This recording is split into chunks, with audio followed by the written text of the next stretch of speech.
Hassan bin Abdul Karim Yang Berhormat, Pasir Gudang. Terima kasih Datuk Timbalan Speaker. Soalan saya nombor 2.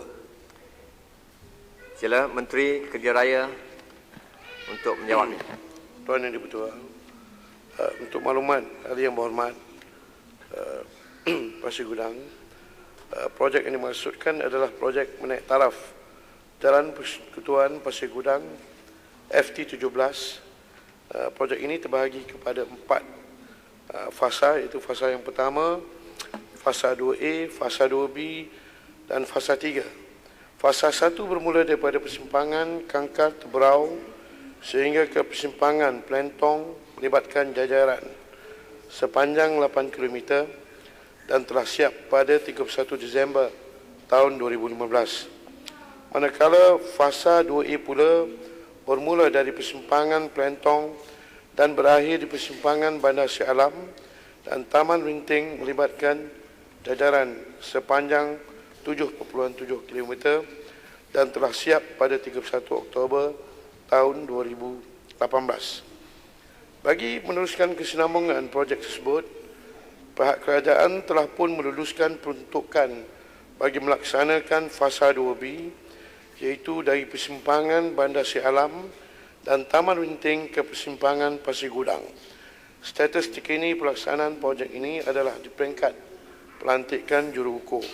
Manakala bagi fasa yang ketiga, yang bermula dari persimpangan Kangkar Teberau, jalan susul dari Lebuh Raya Pasir Gudang keluar ke Lebuh Raya Utara Selatan sehingga ke persimpangan Perling masih dalam peringkat perancangan.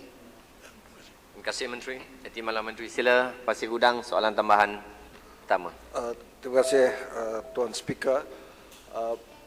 Bolehkah saya dapat kepastian pada Yang Berhormat Menteri, jalan-jalan yang telah siap dinaik taraf itu teruk sangat berlubang-lubang. Jadi supaya perkara itu dapat diatasi, jangan bila tampal turap lubang terbungkas lagi, kan? Dan yang kedua, banyak sangat tempat sepanjang yang dah pasang siap itu gelap. Jadi pastikan dapat lampu-lampu dipasang sebaiknya. Terima kasih. Sila Timbalan Menteri. Terima kasih sekali lagi kepada Yang Berhormat Teberau. Saya percaya yang itu merupakan satu pandangan. Bukan Teberau, Pasir Gudang. Pasir Gudang, maafkan saya. Itu satu cadangan dan pandangan yang baik. Saya ambil maklum bagi pihak pelaksana dan kita akan mengambil kira perkara-perkara penambahbaikan yang perlu dibuat, termasuk dalam isu penamparan jalan-jalan yang telah siap dan juga isu pencahayaan bagi bahagian-bahagian lebuh raya yang tidak mempunyai barangkali lampu yang cukup. Kita ambil maklum. Sekian, terima kasih. Saya buka soalan tambahan yang kedua. Sila Yang Berhormat Johor Bahru. Okey, baik. Terima kasih Datuk Yang Dipertua. Terima kasih kepada Timbalan Menteri. Saya ingin menyusuli apa yang dipertanyakan oleh Yang Berhormat Pasir Gudang, iaitu soalan yang paling mudah, iaitu bila nak siap. Sebab saya tak nampak yang Menteri tadi menjawab bilakah sebenarnya projek ini akan selesai. Yang kedua, daripada apa yang diberitahu oleh Pasir Gudang tadi, jalan itu bukannya berlubang sikit-sikit. Sebab saya Johor Bahru, Pasir Gudang, Teberau ini di kawasan yang berhampiran.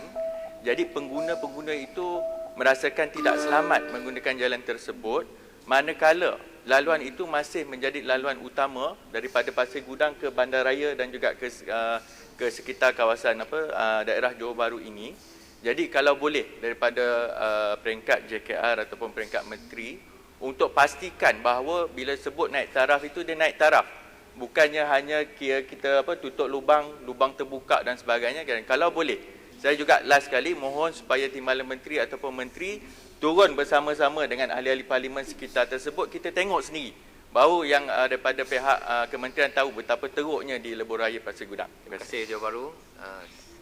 Sila Terima Yang kasih Berhormat Timbalan Menteri. kepada Yang Berhormat Johor Bahru di atas soalan tambahan. Yang kedua tadi, perkara yang kedua, saya dah ambil maklum berkenaan keadaan jalan yang tidak memuaskan dan berlubang teruk. Saya pun baru seminggu di KKR ni, insyaAllah ada masa saya akan turun dengan Yang Berhormat Johor Bahru untuk kita sama-sama tengok dan nilai. Bagi soalan yang pertama, bila nak siap tu, saya nak maklumkan untuk fasa yang kedua B, ya, masih menunggu kelulusan pelaksanaan dalam rolling plan yang keempat 2020 dalam proses reka bentuk dan dijangkakan akan ditender pada Mei 2021. Itu baru ditender, Yang Berhormat. Kemudian yang fasa yang ketiga tadi masih dalam peringkat perancangan yang sedang dalam proses permohonan.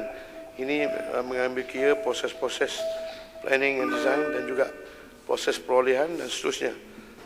Kemudian barulah kontrak pelaksanaan yang mengambil masa 24 ke 36 bulan. Ini satu jangka masa yang agak panjang, tertakluk kepada kelulusan yang diberikan oleh pihak berkuasa berwajib. Terima kasih Timbalan Menteri. Pertanyaan jawab lisan seterusnya, saya menyebut Yang Berhormat Datuk Seri Bong Mokhtar bin Radin. Kena batangan. Soalan saya nombor 3.